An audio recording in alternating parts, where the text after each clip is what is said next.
Good morning everyone, তোমরা সবাই কেমন আছো? আশা করি খুব ভালো আছো। আমরা তো বেশ ভালোই আছি। তো এখন বাজে সকাল 7টা মতো। এখন থেকে আমি ব্লগটা শুরু করছি।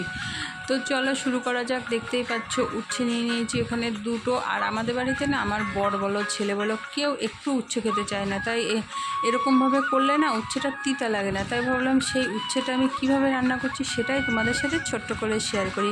অনেকেই কিন্তু তেতো খেতে একদমই পছন্দ করে না। তো চলো, এখানে আমি আলু উচ্ছেটা একদম কুচিয়ে নিয়েছি। আর এখানে অল্প করে পেঁয়াজ, কাঁচা লঙ্কা আর অল্প করে শস্য নিয়ে নিয়েছি। তো এই শস্যটা দিয়েই আজকে উচ্ছেটা রান্না করব। আর কড়ক করে উচ্ছে ভাজা করলে সেটাও কিন্তু দারুণ লাগে, অতটা তিতে লাগে না। তো যাই হোক, তারপরে আমি কড়াইতে তেল বসিয়ে দিয়েছি, কালো জিরে ফোড়ন দিয়েছি একটু, আর পেঁয়াজ ছিল একটুখানি কুচিয়ে দিয়ে দিয়েছি। আর তারপরে লঙ্কাগুলো দিয়ে দিলাম। আর লঙ্কা বেটে চাইলেও দিতে পারো, আবার তেলের মধ্যেও দিতে পারো, কোনো ব্যাপার নেই। তো তারপরে আমি যে উচ্ছে আর আলুটা কেটে রেখেছি সেটা দিয়ে দেবো একটু নাড়াচাড়া করার পর।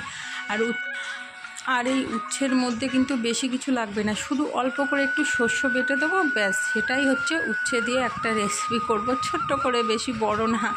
তো পেঁয়াজ, কাঁচা লঙ্কা এই রেসিপিটা না আমি আমার দিদার থেকে শিখেছি। সব রান্নাই কিন্তু কারো না কারোর থেকে শিখতে হয়, নাহলে কিন্তু আমরা তো আর শিখে আসি না।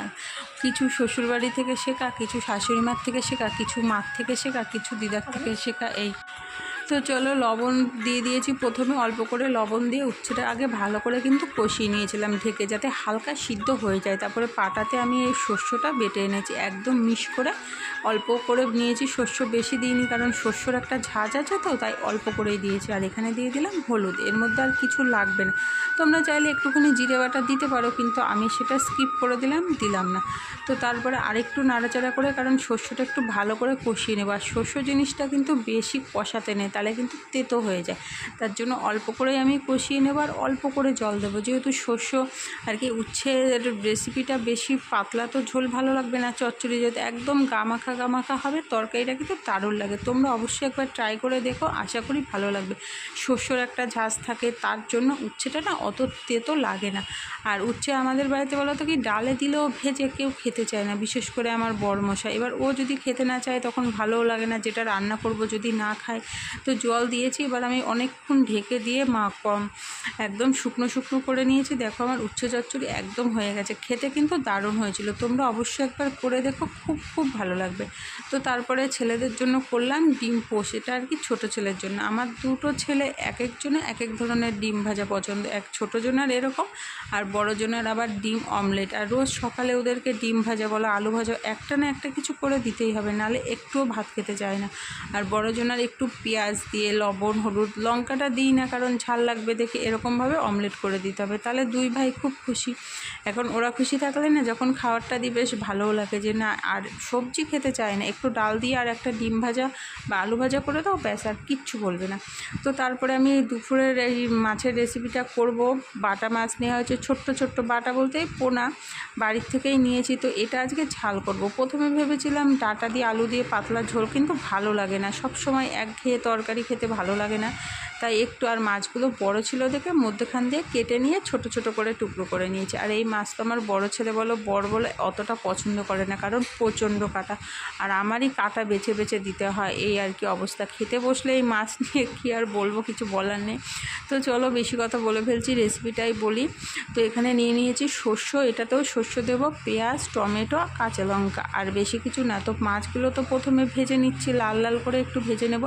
সকালে মাছ ভাজা, আর এই মাছ না ভাজা খেলে অতটা কাটা মনে হয় না, কিন্তু ঝোলে দিলে যখন নরম হয়ে যায় তখনই কাটাটা বেশি মনে হয় আর কি, একদম গুড়ি কাটা। তো এখানে লাল করে মাছটা ভেজে নিয়েছি। আর ছোট্ট দুটো তেলাপিয়া মাছ আছে, দেখে বুঝতেই পারছো, একদম ছোট, সেটাও ওর সাথে ভেজে নিয়েছি, মাছের ঝোলের মধ্যে দিয়ে দেবো।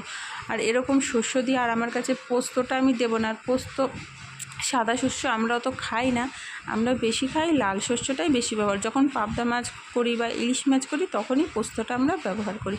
তো চলো, এখানে কড়াইতে তেল বসিয়েও দিয়েছি, অল্প করে তেল দেবো, বেশি তেল দেবো না, কারণ যা গরম পড়ছে তার জন্য। তারপরে তো ঝড় বৃষ্টি হওয়াতে তাও ওয়েদারটা একটু ঠান্ডা হয়েছে। তো পেঁয়াজটা প্রথমে অল্প করে দিয়ে দিলাম, কালো জিরে ফোড়ন দিয়ে, যেটুক ছিল অল্প একটু তো বেটে রেখেছিলাম আমি পেঁয়াজ। তারপরে তেলের মধ্যে টমেটোটা দিয়ে দিলাম। তোমরা এইভাবে এই বাটা মাছ বলো, পোনা মাছ বলো করে দেখবা, খুব খুব ভালো লাগে। আবার জ্যান্ত মাছ তো লাউর ডাঁটা হোক, কুমড়োর ডাঁটা হোক, আলু দিয়ে পাতলা ঝোল করলেও কিন্তু দারুণ লাগে, আর ওটা কিন্তু খুবই উপকারী শরীরের পক্ষে। তো তারপরে আমি যেই লঙ্কা, পেঁয়াজ আর শস্য বেটে এনেছিলাম শিলনোড়ায়, সেটাই দিয়ে দিলাম। আর বাটা মশলা দিয়ে রান্না করলে না তার স্বাদটা কিন্তু আলাদা লাগে, খুব খুব ভালো লাগে। তো এখানে তারপরে একটু স্বাদ মতো চিনি আর একটু লবণ আর হলুদ দিয়ে দিলাম। এবার আবারও মশলাটা অল্প করে কষিয়ে নেব, যেহেতু শস্যর মশলাটা কিন্তু আবার বেশি কষাতে নেই, তার জন্য অল্প করেই আমি কষিয়ে নেব। দেখ কালারটা কিন্তু খুব সুন্দর এসেছে। আর আমি সব রান্না কিন্তু কাঁচা লঙ্কা দিয়ে করছি, একটাও শুকনো লঙ্কা ব্যবহার করিনি। তো তারপরে মশলা কষানোর পর দিয়ে দিলাম পরিমাণ মতো জল, ফুটিয়ে এসেছে, এবার মাছগুলো দিয়ে দিলাম। আর বন্ধুরা, দূরে কাছের যেখান থেকে আমার রেসিপিগুলো দেখো না কেন, অবশ্যই কমেন্টস করো, লাইক করো, আর সাবস্ক্রাইব করো তারপরে যেও। তোমরা অনেকেই শুধু কমেন্টস করো, সাবস্ক্রাইবটা করো না, দয়া করে একটু করো। এইটুকুই তো চাইছি বল, আর তো কিছু চাইছি না। তো একটু যদি আমার পাশে থাকো, আমি অবশ্যই তোমাদের পাশে থাকবো। তো চলো না, এইভাবেই একে অপরের হাত ধরে আমরাও এগিয়ে যাই, দেখি পারি নাকি একদিন কিছু করতে। তো এই আর কি। তো আজকের রেসিপিটা যদি তোমাদের ভালো লাগে, আর যদি কিছু ভুল বলে থাকে অবশ্যই ক্ষমা করে দিও, কারণ ব্লগ করতে করতে না, কথা বলতে বলতে দুই একটা কথা হয়তো ভুল হয়ে যায়। তো তোমরা কিছু মনে করো না, এটা সবারই হয়, কারণ সবার ভিডিওই তো শুনি। তো দেখো কালারটা কিন্তু দারুণ এসেছে। তো আজকের মতো এ পর্যন্তই। সবাই ভালো থেকো, সুস্থ থেকো, আর অবশ্যই পাশে থেকো। আর রেসিপিগুলো ভালো লাগলে তোমরা কিন্তু লাইক করে ভিডিওটা দেখা শুরু করো। আর বেরোনোর আগে একটা কমেন্টস, ছোট্ট করে একটা কমেন্টস করো, তাহলেই হবে, বেশি বড় করতে হবে না। তো আজকের মতো এ পর্যন্তই। Tata, good night.